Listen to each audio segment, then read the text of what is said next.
Giugwivacordia, a big hello to you in Bray and County Wicklow from Würzburg. My name is Caroline, I'm a tour guide here and I'd like to do a virtual tour with you today, showing you the highlights of this wonderful city that has become my second home in the past almost 40 years. So we're here on the Old Mine Bridge, and you can see in the background the fortress on the hill where there used to be a Celtic settlement 3,000 years ago. The fortress that wasn't built until the early 13th century. It was the residence of the Prince Bishop for many hundreds of years. On the other side you can see the Cupola. This is a little pilgrimage church which was built around the 1600s and later turned into a Baroque, maybe you say Baroque, church by Balthasar Neumann, a renowned architect here in Würzburg in the 18th century. The Old Mine Bridge is the oldest stone bridge in Germany today. And on both sides of it you can see the figures, the saints, which were erected just over 200 years ago.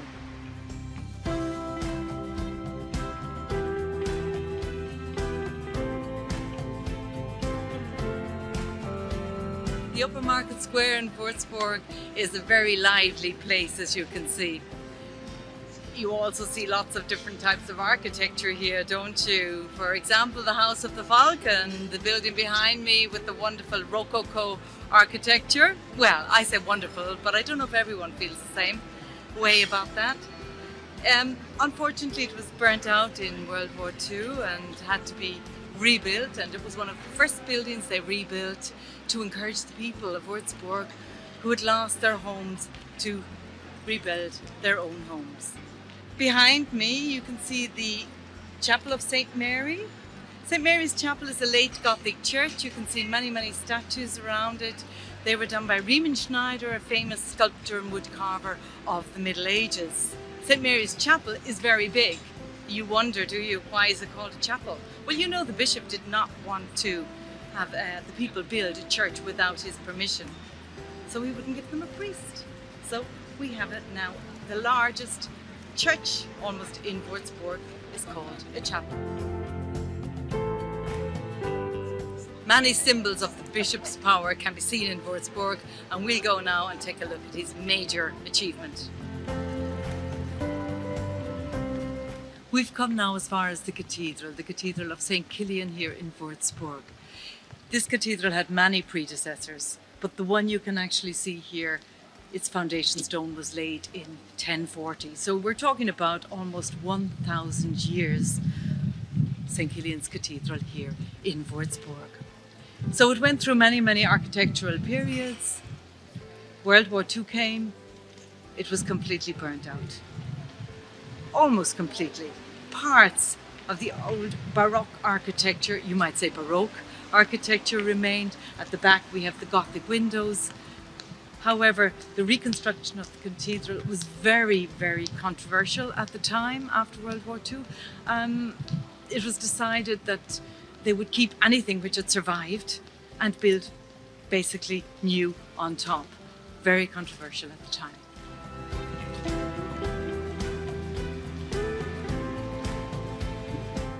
Christianity came to Würzburg back in the 7th century. And would you believe how? Kilian, Totnan and Coleman, 3 Irish monks, came here on missionary work and Christianized the Franks. Not everybody was happy with it. No, and this is why they died as martyrs. They only survived here for 3 years. And taking a look at the gable of the church here, you can see Kilian in the middle and Totnan and Coleman to the left and right. You recall the fortress you saw up on the hill where the Prince Bishop lived many hundreds of years in the 1700s. He tired of it. I think it got too old-fashioned for him. He wanted a modern building. I say he wanted to keep up with the Joneses. And who were they? The French kings.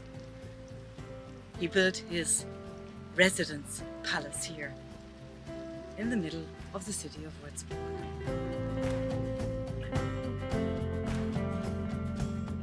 The The Residence Palace is a very significant Baroque, you might say Baroque palace here in Europe today. In 1981 it was domed a UNESCO World Heritage Site and receives many visitors every year. The gardens to go with it you can see in the background, and you can particularly enjoy them every summer when we have the Mozart Festival here in Würzburg. I highly recommend when you get to Würzburg, don't miss out on the Mozart Festival.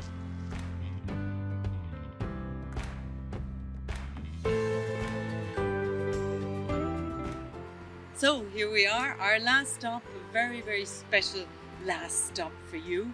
We're in the gardens at the foot of the fortress, where you really should come at the end of a long day in Würzburg looking at the highlights. It's the best place here to wind down, relax and just recover from your strenuous day. What do you see and what does it tell us? We're in the Wicklow garden. You've got the cross.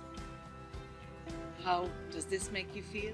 At home perhaps? The Celtic cross made of sandstone, which was erected in 2014.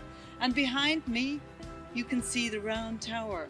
I know it's a lot smaller than the round towers in Ireland, but it's got the original Irish stone.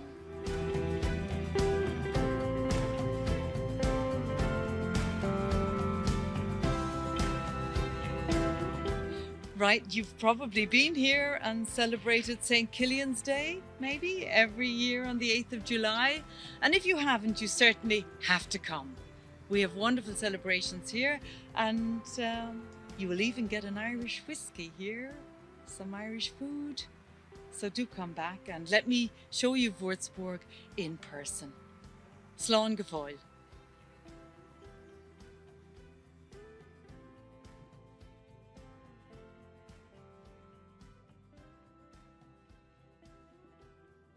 Nous serons heureux de vous revoir à Würzburg.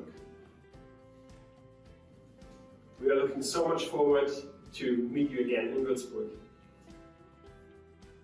Wir freuen uns, in Würzburg wiederzusehen.